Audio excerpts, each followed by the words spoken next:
our training. And in the meantime, feel free to share what brought you here. I know that both David and Leif would love to hear where people are calling in from too.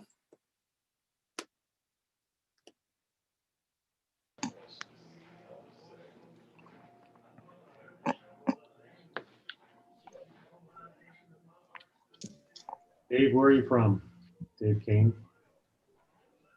Which Dave? Dave Kane from Los Altos, North Silicon Valley chapter, and the social psychological issues are right in the bailiwick of what I'm really interested in. So this is just a great tutorial. I guess I'll turn on my video. Fantastic. Is that All right, okay? Alexa, yeah. Oh, oopsie. Hi. I guess I didn't mute myself, did I? Shoot, how do I get my video up? Alexa, where are you calling from? Oh, hi. I'm just trying to figure out why my video isn't coming up, or should it? Seems like it. Oh yeah, we see you loud and clear. Yeah. See you, that's yeah. weird. Okay, I'm calling from Orange County, and I'm interested in the psychological stuff too. I'm a psychologist, and so I'm always interested in the psychology. Great. Terrific. Thanks for joining, Alexa. Glad to see you tonight. I'm happy to be here. Thank you.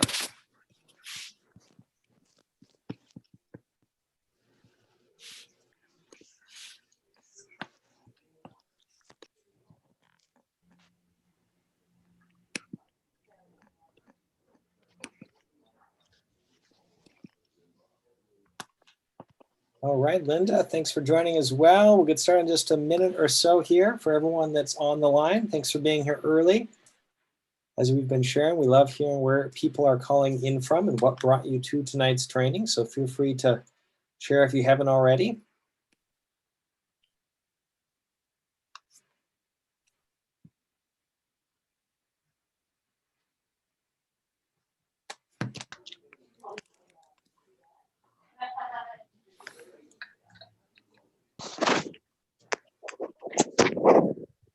All right, Connie, glad to have you. All right, so it is the top of the hour from my end, and I'm sure we'll have many people stream in here on both platforms as we get started.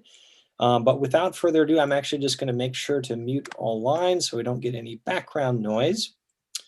And we'll be able to have a chance to jump into more interactive Q&A in just a little bit. But for the time being, you have made it the right spot. If you are looking for CCL's training program tonight, I'll put a link in the chat where you can follow along with our slides again in just a little bit.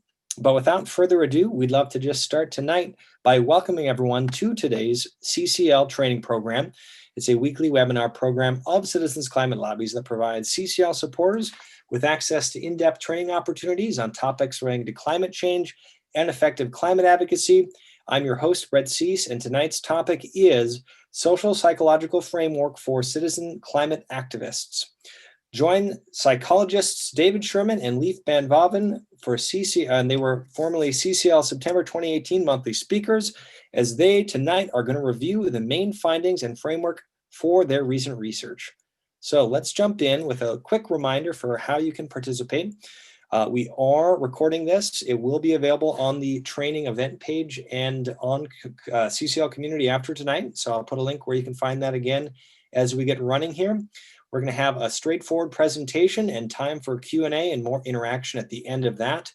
And in the meantime, any questions that you have, since we are streaming on YouTube as well here on Zoom, we're steering people towards posing those questions on Poll EV, simply going to the website pollev.com/CCL123.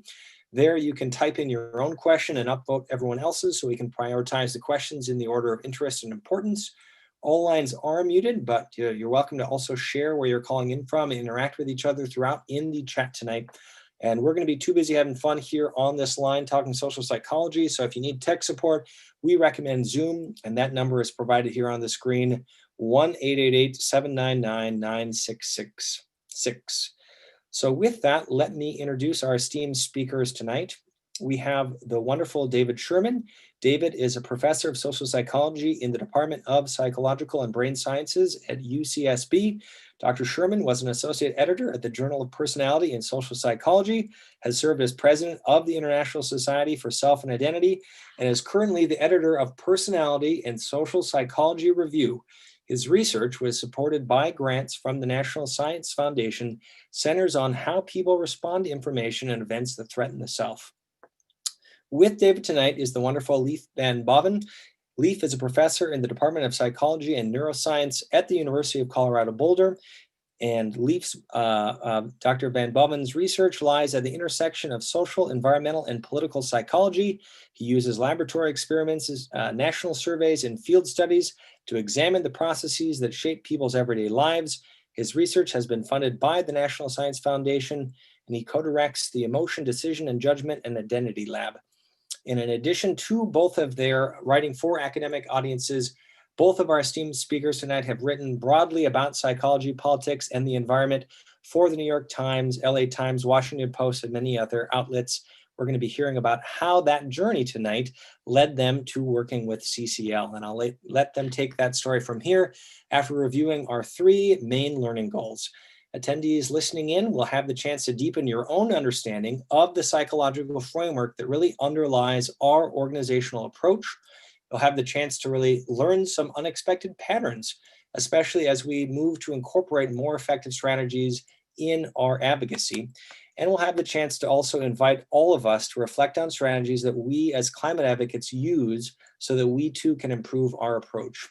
So with that, I will make sure that both of our co-hosts are unmuted, and we'll get the show on the road. Thank you so much for joining us, everyone, and we look forward to a wonderful hour together. Well, thank you, Brett. Leif and I are delighted to be here with you to talk about our research and to hear everyone's feedback on this project. The theoretical background or theoretical framework is a social psychological approach. Leif and I are social psychologists. And as such, we study how people interpret situations and how this interpretation affects their feelings, their actions, and their behavior. Social psychology has a long tradition of action research to uncover basic social psychological insights that could be used to change behavior through theoretically informed interventions. And that's been a large goal of both of our research programs. And while the bread and butter of social psychology is laboratory studies, there's a strong tradition of field research, and we're excited to share our contribution to this. So a brief overview of our collective presentation. We're going to begin with a theoretical background, kind of elaborating on how we came to study this topic and work with CCL on this project. Then we're going to describe a framework for overcoming barriers to consensus. Then we will present data and findings from a study that we conducted around the 2018 election cycle. And then we'll turn it over to Brett to discuss some of the implications of these findings for advocacy and training, and join back together for a Q&A discussion. Okay, so to begin with our theoretical background, I'd like to give just a little background as to how I came to study climate change. I remember the first time I really heard about climate change was in the 1980s, and I was a preteen reading Sports Illustrated. And I love Sports Illustrated. I'd read it every week for the sports. But one issue, they had this article on climate change and what would happen. And it was a doomsday scenario of the coasts flooding, intense hurricanes, fires all over, uncontrolled. And it alarmed me, it scared me. It was this futuristic apocalypse that they were describing. Well, sadly, we are beginning to see the effects of this, and we have been seeing the effects of what was described as this futuristic kind of doomsday scenario.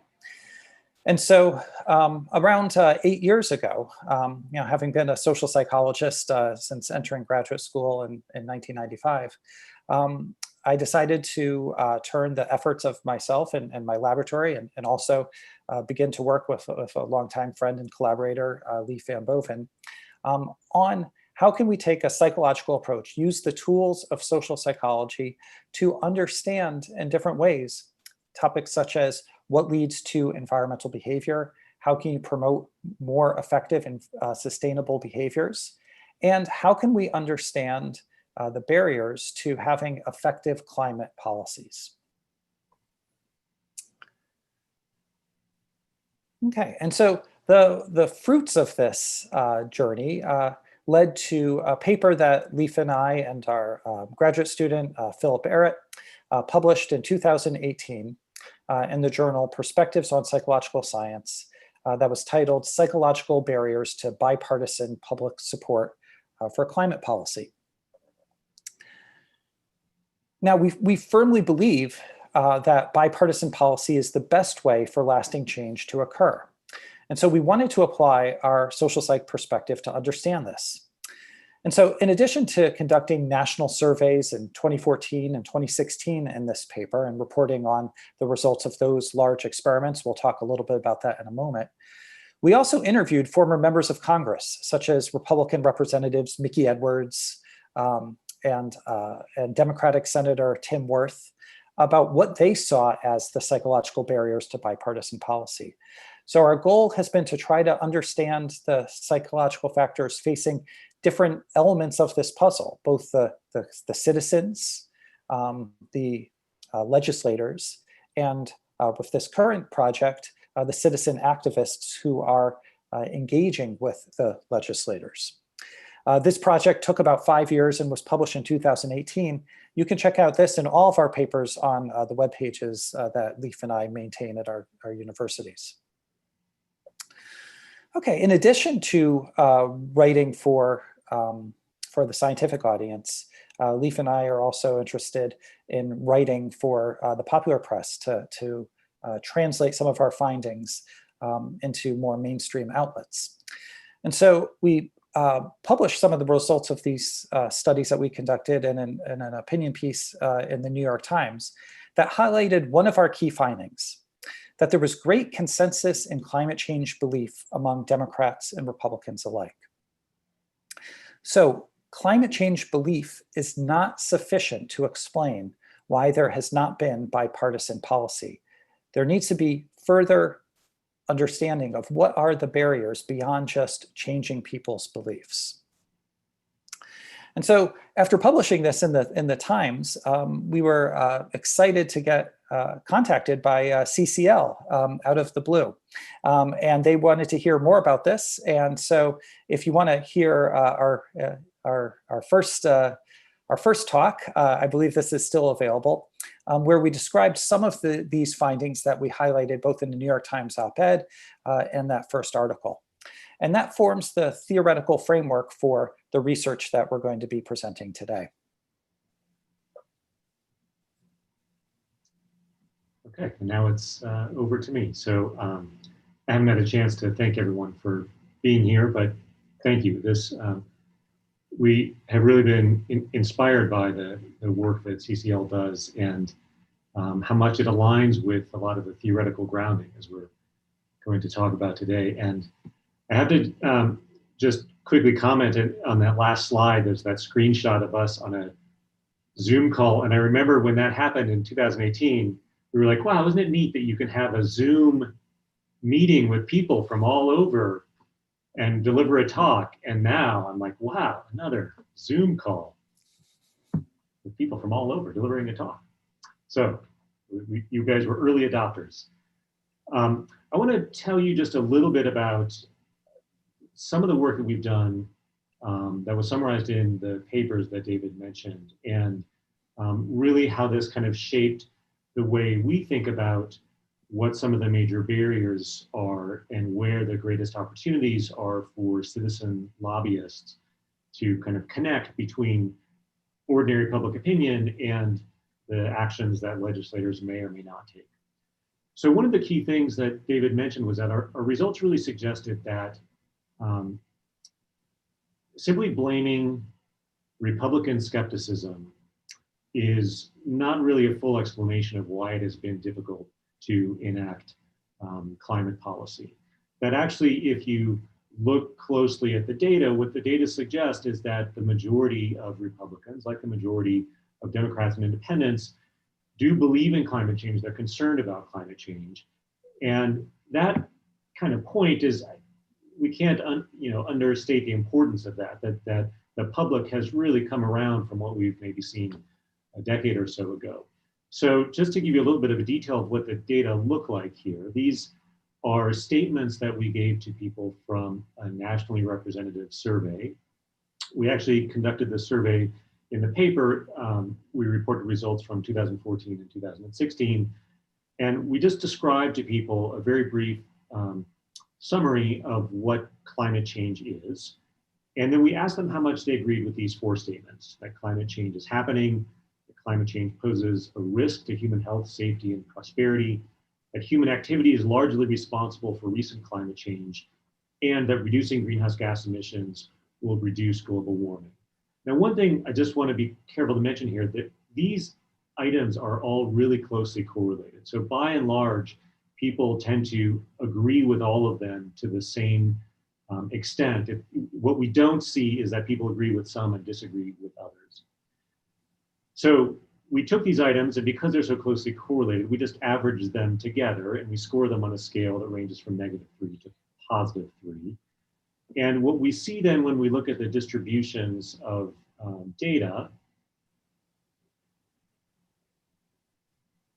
the distributions of data is a couple of patterns. So the first pattern that maybe sort of catches everyone's eye is that if you look at this graph, which is really just reflecting the shape of the distribution of agreement with those 4 statements among Democrats in blue, Republicans in red, and independents in purple. And it does kind of look like the Democrats are standing out relative to Republicans. So that difference is there. But in many ways, the more important observation is that the average response and the majority of responses for all 3 groups, Democrats, Republicans, and independents, is on the agreement side of the distribution. So even though the average Republican agrees a little bit less strongly than the average Democrat, it nevertheless is the case that most Republicans are on the agreement side. They recognize the reality of climate change. They recognize that it's caused by humans and that reducing greenhouse gas emissions would address that. Now, just very recently, over the past almost day and a half or so, we have been analyzing data from a survey that we conducted in July of this year. A lot of things have happened over the past 4 years, and so we might wonder whether the world still looks the same with respect to these kind of patterns of belief. And we were actually really excited to see that we saw exactly the same patterns for Democrats and Republicans, that the clear majority in July 2020 agree that climate change is happening, express some concern about it, recognize that it is human caused. So this is not a pattern that has gone away, which I think is important to keep in mind. Okay, so with that kind of basic observation in mind, we discussed a number of psychological barriers to broader bipartisan support for implementing climate policy. And the first barrier is something that we refer to that people place party over policy. They really emphasize in their kind of public opinions, they emphasize partisan concerns instead of being concerned about the fundamental issues and the kind of fundamental concerns that might be addressed in the policy. And so one of the ways that social psychologists have studied these kinds of influences on people is they do experiments. And so we did an experiment modeled after work that our friend and colleague Jeff Cohen did a number of years ago. And what we did is we described a climate policy, and we experimentally manipulated whether we said the policy was coming from Democratic politicians or from Republican politicians. And what we found is that even though the policy was exactly the same, people were much more supportive of it when they believed it came from their own party than when they believed it came from the other party. So people were clearly reacting to whether it was a Democratic policy or a Republican policy over and above thinking about the policy itself. And so they were, as we refer to it, emphasizing party over policy. So that was one kind of major psychological barrier, that there are these partisan considerations that shape people's attitudes. A second and related psychological barrier relates to an exaggerated sense of partisanship. What we mean here is that when people think about how other citizens are influenced by these partisan considerations, they believe that other citizens are much more swayed by partisan considerations than they are themselves. So I might believe that other Democrats are much more sensitive to whether a policy comes from Democratic politicians or Republican politicians than I am myself. Similarly, if I were a Republican, I might think that my fellow Republicans might view a Democratic policy with much less enthusiasm than maybe I do. So in other words, people perceive other Democrats and Republicans as being much further apart than they actually are. And in fact, this is a pattern that pervades any number of kind of perceptions of political divisions in the United States. So they're actually much smaller than we perceive them to be.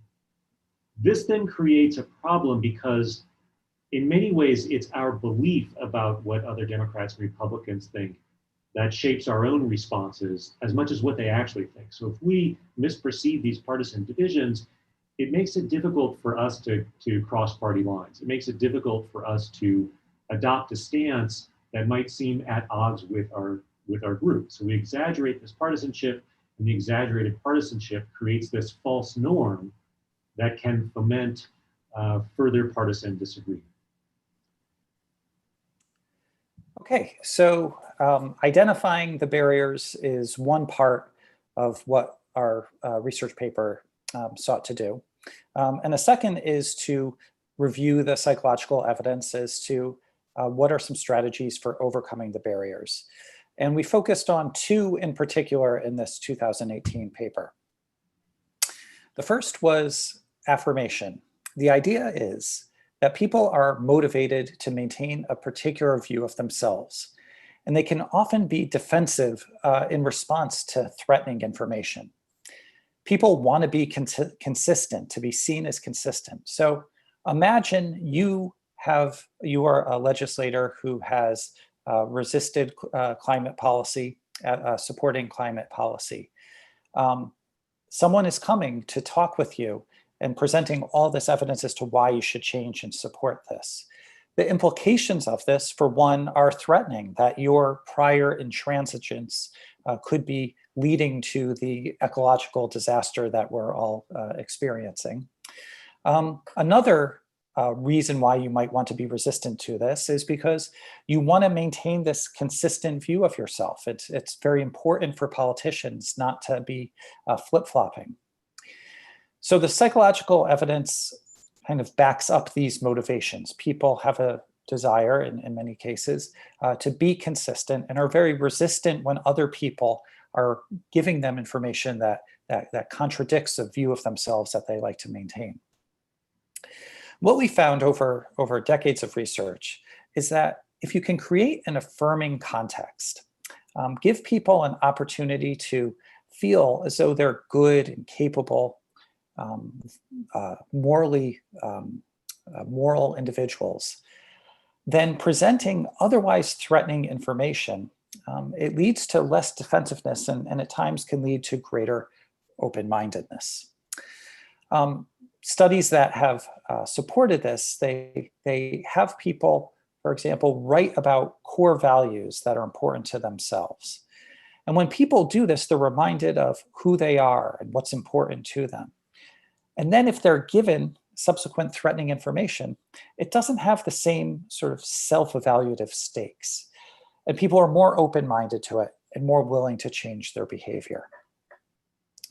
So a number of years ago, we summarized the implications of this for political ideology. There have been studies that we've conducted that have looked at it in terms of bridging partisan divides.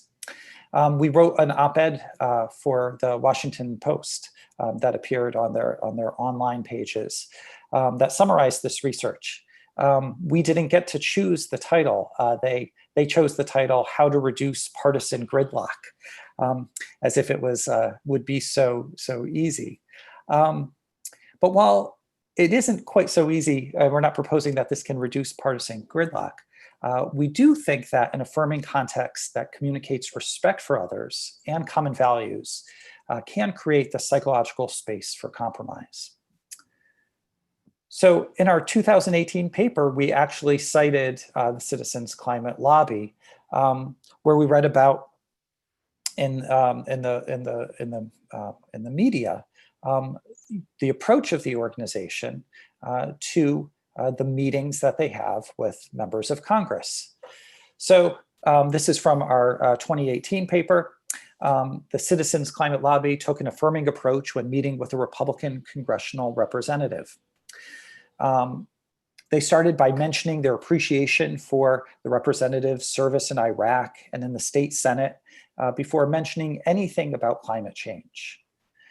So, and in response to this, the story goes, the Republican congressman said, I just have to say, you guys are not normal. You're smiling, you're saying nice things about me. That's not what people like you do when you come into my office. So this was such a departure from what was normative in the exchange between citizens and representatives that it really stood out to this representative. Well, that stood out to us as an example of how this affirming approach could be enacted. And the congressperson's reaction, he signed on to the Citizens Congressional Caucus, or the Climate Caucus, demonstrates the potential effect and importance of affirming common goodwill and establishing personal connections. Okay, a second barrier that we discussed in the article relates to this idea of the kind of exaggerated partisanship.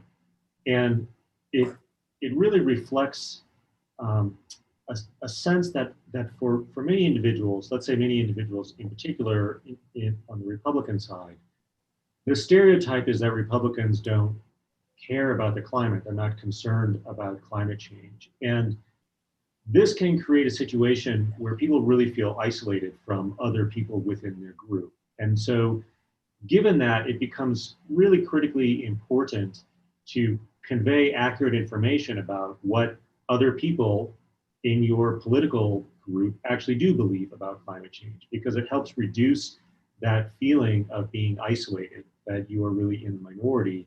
It helps you recognize that there are many other people like me, and that even though we may share this stereotype that people on our side don't really care about the climate, that turns out to be wrong, and that frees people up to be more open and honest in expressing their concerns about the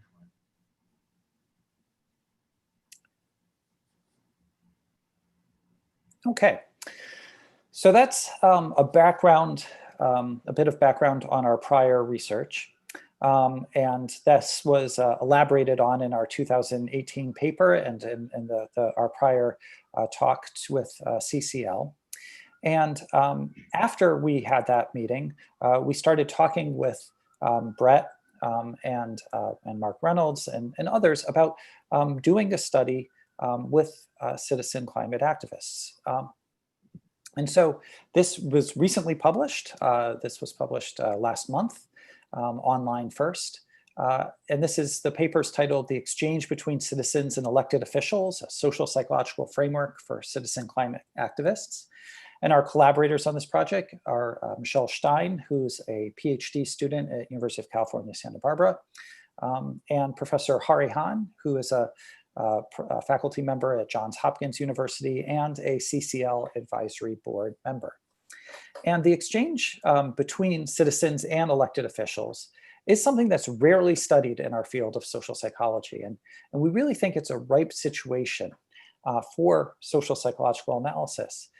The goals of persuasion are very clear. You have issues of identity defense.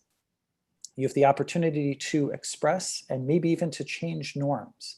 And these are some of the topics at the heart of our field of social psychology. So the goals of our paper were both to review the relevant literature and to conduct a study with citizen activists. And citizen activists are important, obviously, because they translate the public concern about climate to decision makers and policymakers with the goal of elevating climate on the political agenda. And when we think of citizen climate activists, most people around the world probably immediately think of someone like Greta Thunberg, the Swedish teenager who mobilized hundreds of thousands of people in turn to strike for climate and to make this on the forefront of the agenda passionately. And such citizen activists play this unique role in the political process by providing countervailing pressure against, for example, corporate lobbyists or other institutional interests on behalf of climate policy. But citizen activists also include people who don't have the international spotlight of Greta, but instead work behind the scenes to advocate for climate policy at all levels of government. And so we began our paper, this most recent paper, with a quote by a CCL member, Alyssa Chindra. And she noted in a letter to the editor to the Daily Camera, a Colorado newspaper, that there's a revolutionary importance in the relationship between us citizens, us people citizens, and our leaders. And this exists at all levels, whether members of Congress, mayors, or city council members. People in positions of power hold the key to inducing change. And this is really the key point. And by creating relationships with these leaders, we're granted the opportunity to voice our opinions and push towards a solution necessary to put an end to climate change. And so the same goal exists for these different activists. They're really complementary approaches to creating lasting climate policy.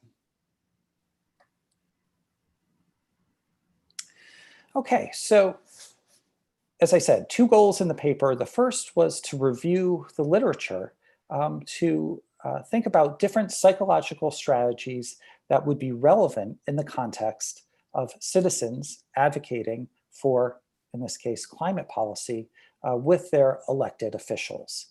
Thinking about that very unique situation where you have interpersonal contact between yourself advocating for a cause, advocating for climate policy, and your elected officials.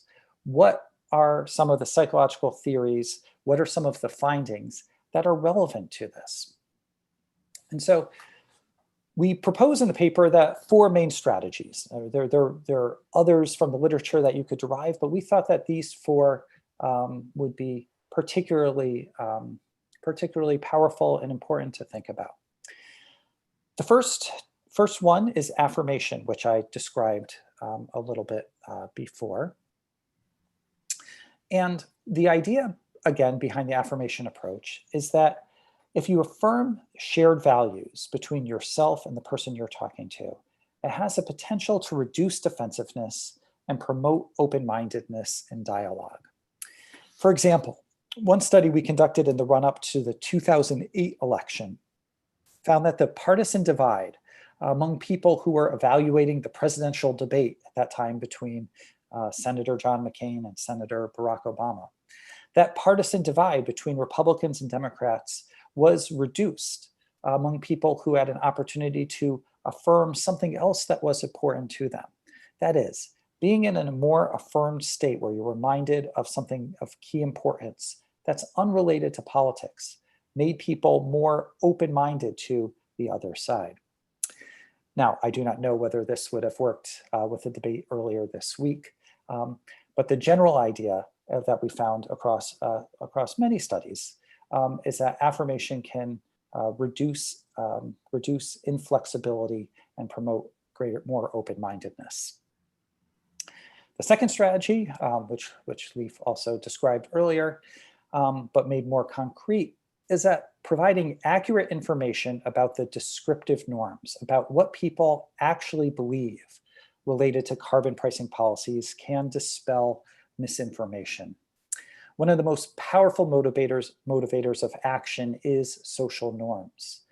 One of the congressmen we interviewed for that earlier paper said that nobody wants to be an outlier, particularly from their group.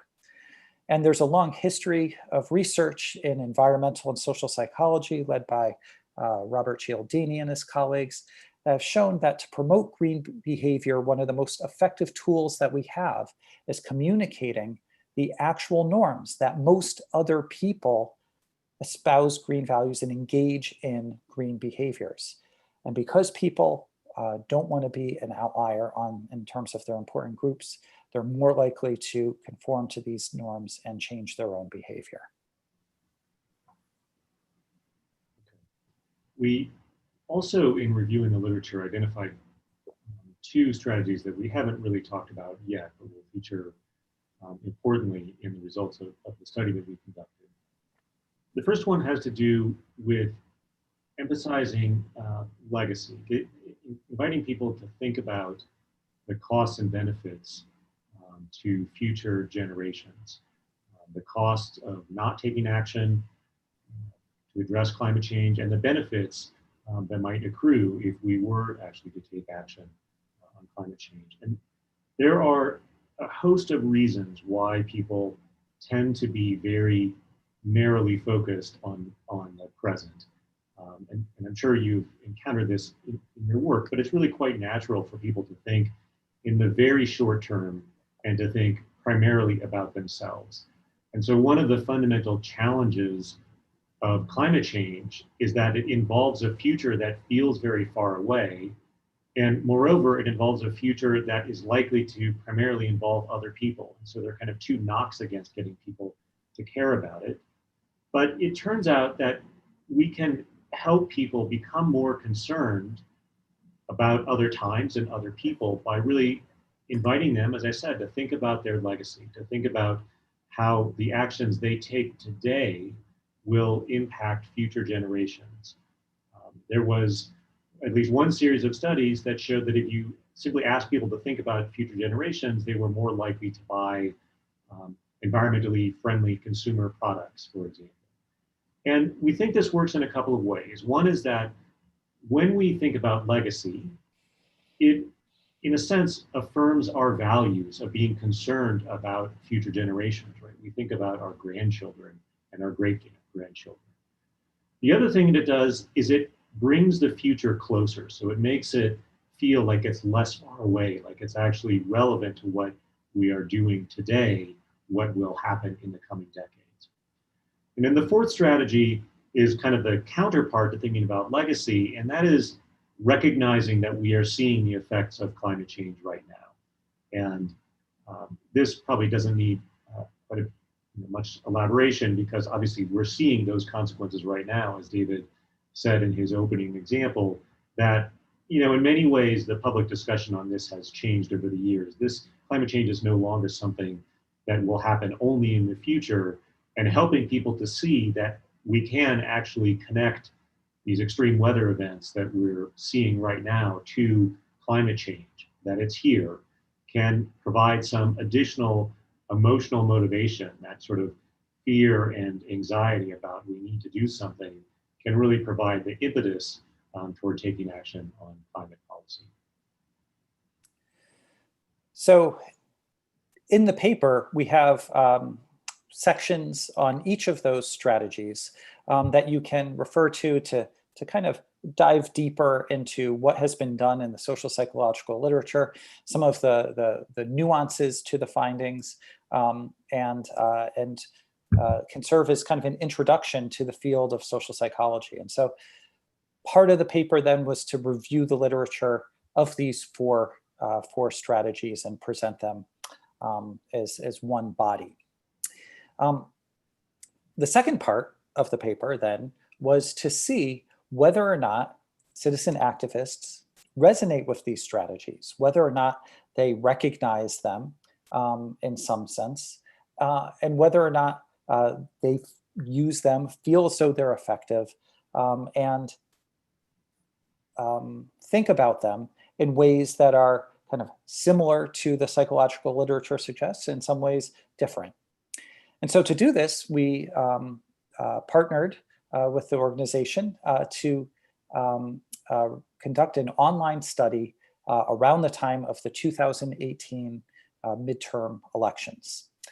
And so the design of the study, we had 264 participants, all CCL members and activists who voluntarily participated and were appreciative for their time, completed a pretest before the November 9th election and prior to going to Washington, D.C. In lobbying. And then 292 completed post-test after the election in lobbying efforts in Washington, D.C. And that left 204 of those who completed both the pre-test and the post-test. We're going to focus more on the post-test results, that is, people's evaluation after they engaged in lobbying with their members of Congress. But the paper includes some results from the pre-test about how people anticipated using the different strategies. And the method for our study was to present activists with these psychologically grounded strategies that we derived both from theory, which we just explained, and from our study of the organizational practices. Okay, so our research assistant team reviewed some of CCL's training materials and tried to see how they were grouped along the lines of the four principles or the four strategies from the psychological framework that we're presenting. And so we worked together, and Brett was very helpful, and our goal was to not present these kind of abstract conceptual ideas such as affirmation, but to present them in terms of the methods and approaches that CCL, that the organization is already using, but to group them within these conceptual frameworks. Okay, so affirmation then was described as this. And so this is the actual materials that participants evaluated. And I'd like you to consider how you employ these practices in the course of your work. So we didn't use the psychological jargon of affirmation. Instead, we emphasized establishing shared values. That is, values of optimism, the importance of relationships, integrity, and being nonpartisan, in a context to highlight that staff and volunteers share a common ground and can work together towards public support for policy solutions grounded in these values that can manage the risks of climate change. So to come in with this optimistic approach, that democracy is a tool that can be used for solutions for climate change, to be respectful. And as we saw in that example with the Republican congressman from Florida, to express appreciation for prior service, to not be expressing opinions, but to do a lot of factual information to present the detailed, knowledgeable information to the congressional representative. And a strong value of being nonpartisan, welcoming everyone, working with different officials on different ends of the political spectrum, meeting people where they are and trying to get them to move in the direction of supporting climate policy.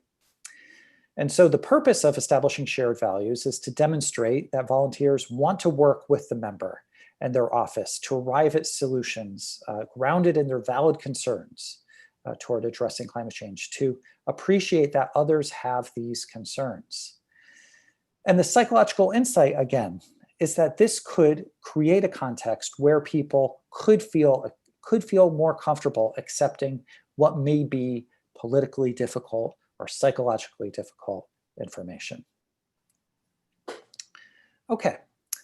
The strategy of norms was described in terms of being a trusted messenger, someone who communicates to the representative the actual information about where their constituents are in terms of their climate change beliefs.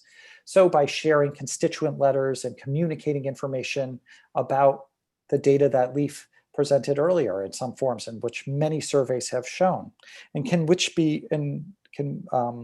be shown at the level of a particular congressional district. This is how many people in your congressional district believe in climate change and believe that it is important to address it via public policy. This also involves the impressive list of notable US business organizations who support the carbon fee and dividend, which was the sort of focal point of the 2018 meetings with legislators, including as evidence newspaper editorials and letters to the editor.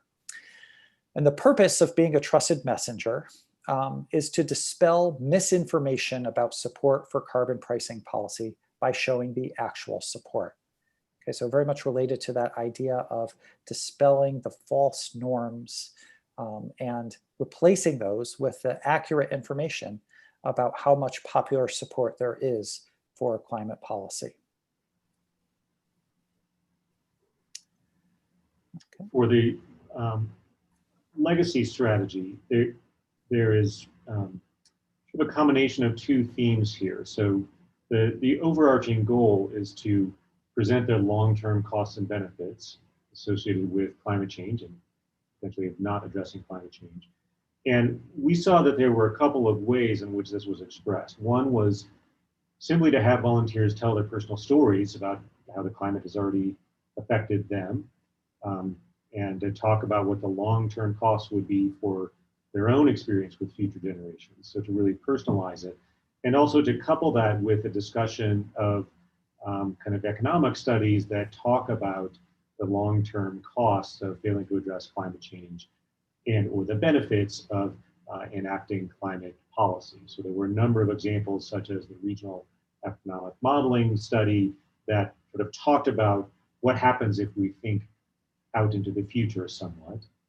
And in the final strategy, emphasize these issues of extreme weather events and climate immediately affecting the experiences that everyone is having. And in a number of the training materials, there were descriptions about how it's now become clearer that we can make this scientific connection between climate change and what we see happening in the extreme weather today.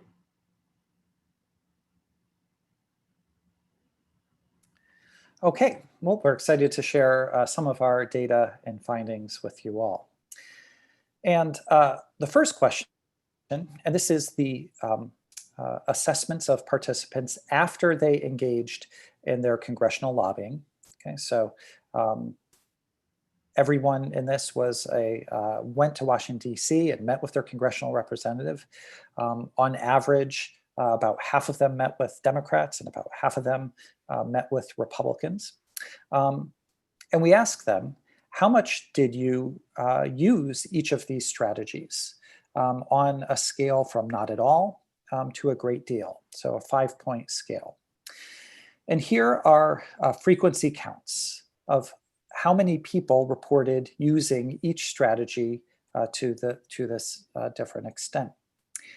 As you can see on the one on the left, using the shared values and affirmation, this was the most used strategy. Okay, that is almost 97% used it at least a little. And the modal response, 56%, used it a great deal. Okay, so communicating shared values really seems to be a core element of the approach of the activists, and it was used widely by participants. The second most commonly used strategy was the strategy of being a trusted messenger, kind of related to dispelling false norms. Here, 85% used it at least a little. 18% said that they used it a great deal of the time. Okay, if you look now at the lower two, emphasizing the long-term effects of climate change and describing extreme weather, these were used much less frequently. So 30% reported not using each of those strategies, and very few participants reported relatively speaking, using those strategies a great deal. So the first thing we learned is that there's great variability in how much people reported employing each of these strategies. And so the next question that we wanted to address then is, how did participants perceive their meetings as going? Were they effective at changing the opinions of the congressional representative they met with? So we're going to dive a little bit more into the data here. And I'm going to take just a moment to explain what's happening in this graph, because it might not be super intuitive. We asked participants to indicate their perceptions of how much that particular congressional office was supportive of the policy at the beginning of the meeting, and then also at the end of the meeting. So we have these assessments of whether there was movement in a positive direction or a negative direction. And the way we can see that here in this scatter plot is, on the x-axis, we have the ratings that people made of where they thought the office was at the start of the meeting. And then on the y-axis, we have the ratings of where they thought the office was at the end of the meeting. So if everyone thought you just sort of stayed where you were, the dots would all line up on that diagonal line. And in fact, most of the people who completed the survey said they thought that the office ended up at about the same place that they started. But we can see that among those who shifted, about 30% said that they perceived increased support for the policy, and 12% then indicated that they actually perceived decreased support for the policy. So, one of the questions we want to entertain is, how do you not be in that 12%, to put it mildly? Looking at these responses, we're going to look at two versions of the question. So one is, how do perceptions of where the congressional office stands at the beginning of the meeting associate or correlate with the use of different strategies? And so what we've presented here are, for each of the 4 strategies that we summarized, we have separate averages of how much people reported using that strategy for 3 different groups, whether they perceived the office as the congressional office as opposed, giving a 1 or 2, in the middle, or as supportive. And you see, as David was summarizing earlier, that by and large, the use of the affirmation, the shared values, is the more commonly used strategy. It's reported more strongly, more frequently than the other 3 strategies. But we noticed something that was really interesting and important to really understand better, and that was the shared values and affirmation strategy depended somewhat on where people perceived the office as being at the start of the meeting, that they were more likely to use that strategy when they perceived the office as already supporting the policy than when they perceived the office as opposing the policy. And you'll remember that we talked earlier about how this affirmation is really a critical way to kind of reduce defensiveness. It's one of the ways to sort of highlight the commonality and shared values of discussing the issue of climate. And yet we see that when the congressional office was seen as less supportive, people were less likely to report using that strategy. So another way to think about this is that people are using it less in the context where it is likely to be the most effective. And that presents a question that we think is worth delving into in future consideration and work. Okay, so the next way that we looked at the data was to see whether any of the strategies was particularly associated with perceived increases in support among the congressional representatives. So remember in the graph that Leif presented, along the y-axis it had their support at the end of the meeting, and along the x-axis it had their support at the beginning of the meeting. So here we're trying to understand what leads to that support at the end of the meeting. And we're seeing how related that is to the use of each of those 4 strategies. Okay, so we put them into a multiple regression, including their initial support as a factor. And we saw which one is most predictive of their support at the end of the meeting. As you can see, the arrow there pointing to the coefficient for long-term legacy. That was the strongest among the 4 predictors. So those who used legacy the most, okay, those who appealed to the sort of focus on the long-term effects of climate change, they perceived the most change from the beginning of the meeting until the end of the meeting. It was associated with increases in support they perceived among the congressional representative. Looking at them all, none of the other ones was associated with changes from pre-test to post-test. Okay. Now, if you recall, legacy was one of the strategies that was used the least, relatively speaking, to the other. And yet, participants, activists felt as though that when they used it, the congressional representative was more receptive. And we thought this was interesting and worthy of future study as well. One reason why legacy may have been successful is that it emphasized not just the long-term costs of climate change, but also the long-term economic benefits for generations to come for putting a price on carbon. And that might have been one of the reasons why this was particularly effective at leading to changes among those who had room to change, those who initially didn't support the policy. Okay, well, as with every study, there are certain caveats and limitations, and so we just want to express them here for you. The first one is the dictum that correlation does not equal causation. The associations between use of a particular approach and effectiveness does not necessarily imply that adopting that approach will increase support for the policy. I mean, it may only for certain groups, and we can't tell from this study directly. Okay, we're only observing a correlation that those who used it more perceived a greater change. However, the research review of our paper does highlight studies that provide stronger causal evidence for the related psychological approaches. And so you can take the kind of package together if you read the paper and see the prior research that has more experimental control. Second limitation is that the outcome variable of perceived support, that was based on a retrospective assessment of the meetings by participants. It is not the actual support. We don't know the actual support or whether there was actual change among the representative in their movement towards supporting the policy.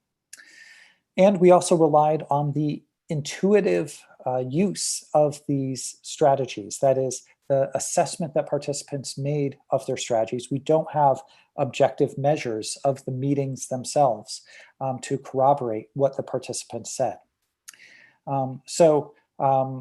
Nevertheless, we think that those intuitions as to what people used and their effectiveness are important and revealing in and of themselves.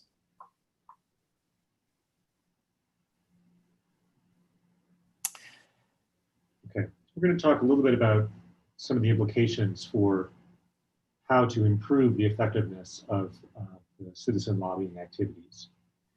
And one really simple suggestion that is supported by a growing body of psychological research is that it's very effective to have a checklist that you can run through to really just assess whether you are engaging in the strategies that you intend to be engaging in, whether you are pursuing all of the goals that you have set for a particular meeting. These kind of ideas are really nicely described in Atul Gawan's book, The Checklist Manifesto. And part of what he does is he talks about how in many contexts we can distinguish between two types of errors that people make.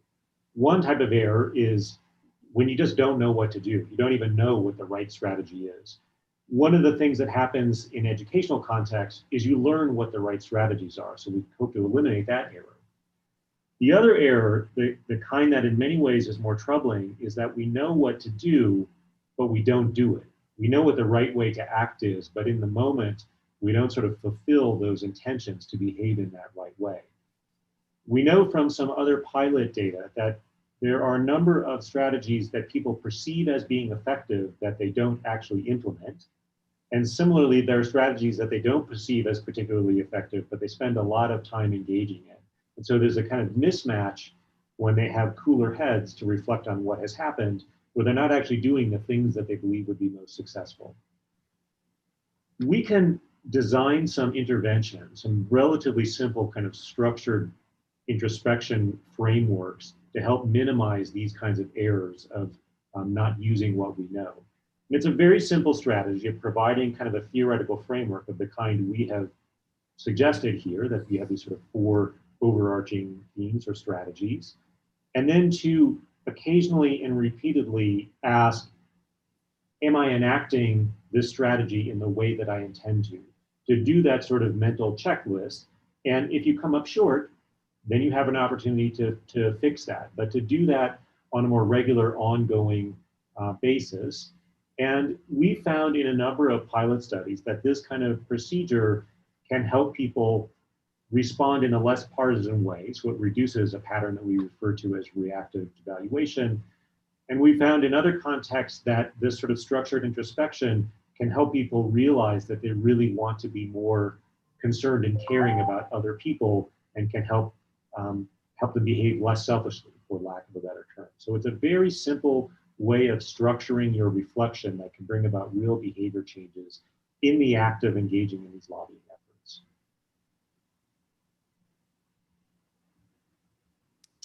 And with that, we'd like to thank you all for joining us tonight. We'd also like to acknowledge our collaborators again, Michelle Stein and Hari Han. Thank all of the participants who took the time to do our survey, participate in our study, and to thank Brett, who has been instrumental in this project. And with that, we'll turn it over to Brett. Thank you, David and Leif, so very much for obviously just walking us through things. Before I go over a quick slide about CCL's integration of this information, Leif, do you want to make sure before we get to the top of the hour to remind people about the upcoming conference too? I will make just a very quick note. The paper that we have recently published is part of a special issue of papers in a special issue journal on behavioral climate policy. So it's a number of scholars from the field of social psychology, behavioral economics, who are considering different psychological considerations in how to design and implement climate policies that would be most effective. So we are going to host a remote conference, as all conferences are these days, on Friday, October 23rd. There will be links in the slides and distributed in the newsletter that will tell you how to register for that conference. We welcome everyone, and we are strongly encouraging all the speakers to bear in mind it's a conference that will be attended by both academics and broader audiences as well. A good hybrid though. So all of our citizen scientists and advocates on the line here tonight, if you want to dive in more and even hear about more of the research that was parallel to what this paper ultimately became, that conference is something that we definitely are highlighting, and we'll include a link to in the chat here in just a moment, as well as in a forthcoming blog summarizing both Leif and David's research here too. So keep your eye on that. The key thing I wanted to say, and I realize we're at the top of the hour here, and I do want to keep this brief just so that we can get to Q&A, which is something that we definitely have been looking forward to. We have used and will continue to use these underpinnings across all 4 of the strategies that David, Leif, and the whole team have identified in 3 key areas. CCL, in our work with onboarding new volunteers, especially stresses the importance of affirmation with those shared values, the importance of really understanding that that leads to lowering defensiveness, and with that comes more effectiveness. We put that front and center as well with the legacy stories that we practice in our Save versus Savor activities. We have ongoing leadership development opportunities, and these will continue to emphasize a lot of the main findings from the social psychological framework as well as earlier a lot of the work that David and Leif have done in really teasing apart that exaggerated partisan perception of really being further apart than we actually are in our work together, building bridges as a nonprofit composed of volunteers across the aisle. And we do lots of work in preparing for our lobby training, both those norms and immediacy frames and strategies, not only being a source of information, but showing the norms, who in the community is already signing on in support. We are having conversations about developing an experimental checklist or that grid that Leif just reviewed, really to help identify the situation that was highlighted and not using what we know more effectively. And so stay tuned in our work on that. But with that, let's get to questions. And just out of curiosity, David and Leif, I know we were originally booked for the hour. Are both of you free for another 10 minutes if we do have questions? Sure. Okay, excellent. So let's go, and a reminder in the chat, or if you're joining us here on YouTube, the URL is very simple, pollev.com/CCL123. And I'm going to reshare my screen to actually get to the questions that have already come in. We're starting at 3 minutes past the top of the hour, so we'll close here at 13 minutes past, just so we can be mindful of our presenters. But here we go, and I'm going to zoom in a little bit. You can see there's a wall of questions already, and what this allows us to do is also upvote the ones that are most popular. So if it's all right with you, David and Leif, I'll just read this one that you can't quite see the full text on, and you can kind of go from the top here. The first one asks, with respect to belief in climate change, what do you think contributes to higher variability of belief in Republicans, or alternatively, why is there less with Democrats? Yeah. Would that we knew exactly the answer to that question. So there are a couple of hints in the data. One is that I think it's important that the variability has stayed pretty constant over these surveys that we've summarized, and it's actually pretty constant, not just in our data, but in other people's data. And there's a kind of public repository of data called the American National Election Study that shows very similar results just in terms of the rates of agreement. And the reason I'm bringing that up is that I think that it can be tempting to sort of attribute things that we see to recent changes. But I just want to emphasize again, these patterns of belief have been very, very stable. The history, I mean, you guys may know this as well as we do, but the history of political divisions or lack of divisions on belief in climate change is really, I mean, it's sad because when climate change first started entering the kind of public policy sphere, we really didn't see the divisions. It became divided, somewhat intentionally, probably as a wedge issue in the 90s.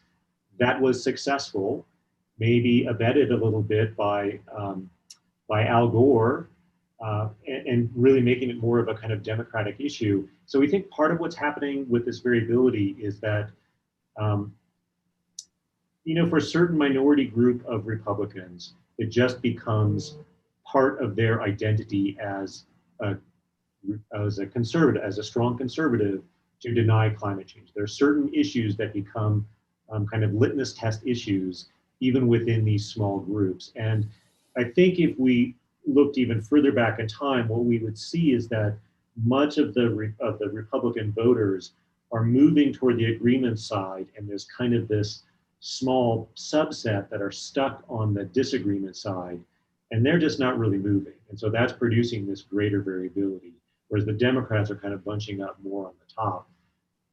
That's my speculation. One kind of additional consideration there is that it's really difficult to get those people to move if they're really stuck on that strong disagreement side, you're probably not going to get them to move. And in some ways, that's the more challenging problem of changing those minds, as opposed to the people who already agree that climate change is a concern, but maybe aren't doing anything about it. Because that's more about why aren't you acting on this belief that you already have, this recognition that you already have, instead of saying, well, you're wrong in the beliefs that you do hold. Yeah, I would add there's different pressures, obviously, on members of each of the parties, and so when you see the strong and consistent sentiment among your elected officials as a Republican, that exerts pressure and cues as to what is a normative response for the group. And in spite of that, there is this strong consensus that climate change is happening, exists, and is human caused. So I think the greater variability reflects that tension, those competing pressures that people are under. Sorry, I Excellent. know we have a number of questions. I just want to add a little bit to this. So we have a number of ongoing projects that we're working on, and one sort of tentative set of findings that we've seen among Republican voters is they're a little bit more swayed potentially by what they perceive other Republicans as believing, which kind of makes sense because they're maybe a little bit more tentative in their beliefs, and so they seem to be more responsive to their perceptions of the social norms, which aligns very much with what David was suggesting, that there's this, it's a state of transition almost for them, and so these social pressures can become stronger even as more people are moving toward the agreement side. Yeah, excellent point here. So let's go to a couple of these other ones. And if you both want to just do even a lightning round so we can get to as many of these as possible, this next one gets to the heart of why certain strategies weren't used or why you think they weren't as used uniformly as others, particularly the legacy approach this question asks. Is it related to extreme weather not being as involved as much around that midterm, or are there other factors? I think one reason may be that the shared values in some ways encompasses kind of thinking about legacy and long term. So if you think about this is something that we share, you could imagine, we're share our concern for the long-term effects of of the impact on children and grandchildren.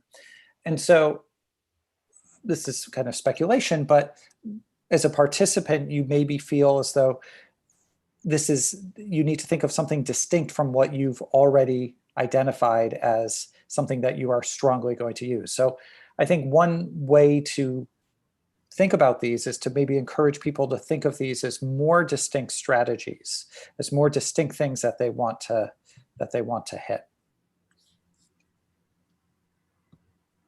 All right, here's a good one. If you could do the study again, what might you change about your design to gain additional insights? Oh, always a good one.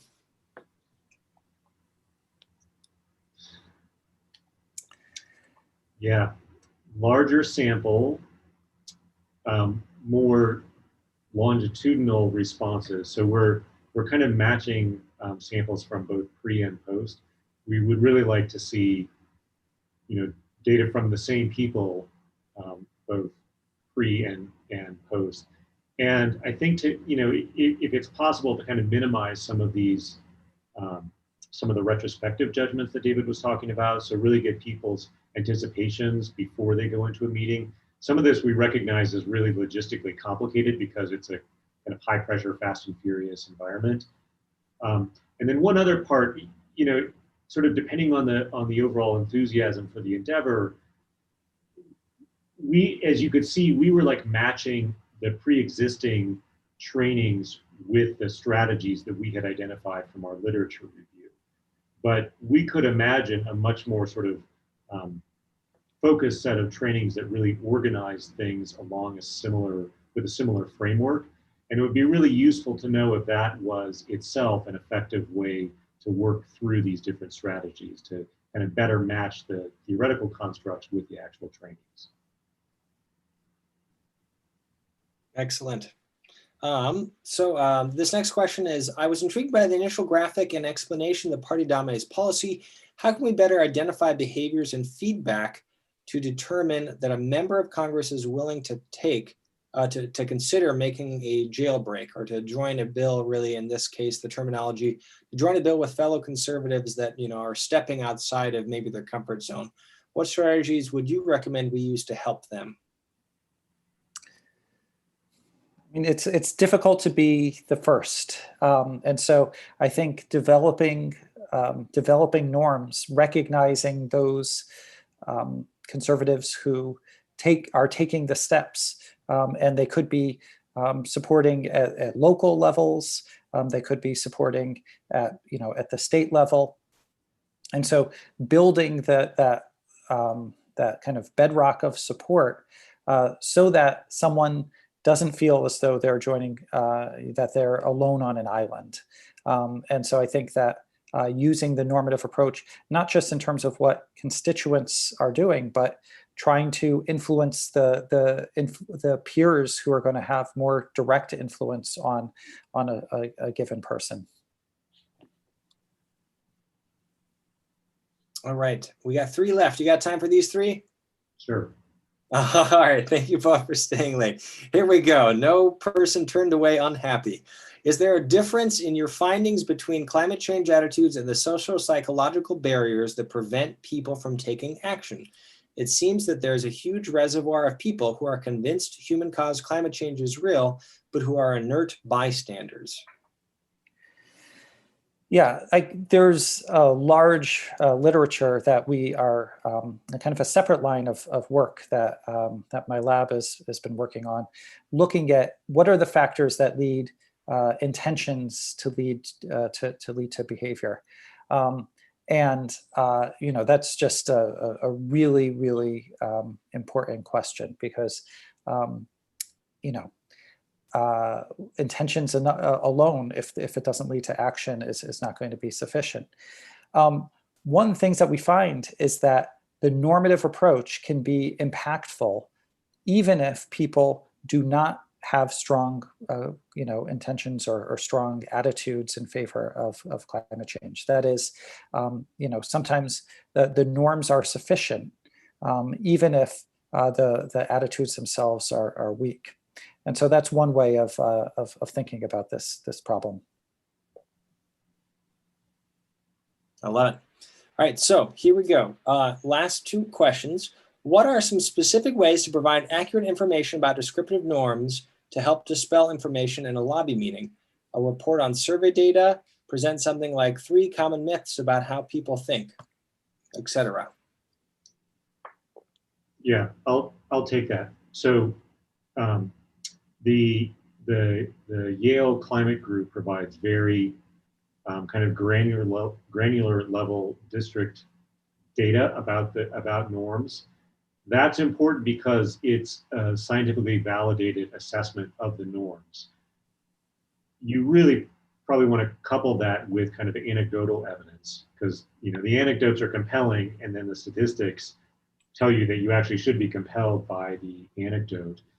And then I think acknowledging too that there is a misperception, that there's evidence for that misperception as a way to kind of further bolster the scientific evidence. So we know what the norms are, we know that people misperceive those norms, and here's an example of someone who you might characterize as a climate denier in your constituency or someone you have connection to, but actually that person is quite concerned about climate. And that 3-pronged approach should be very effective.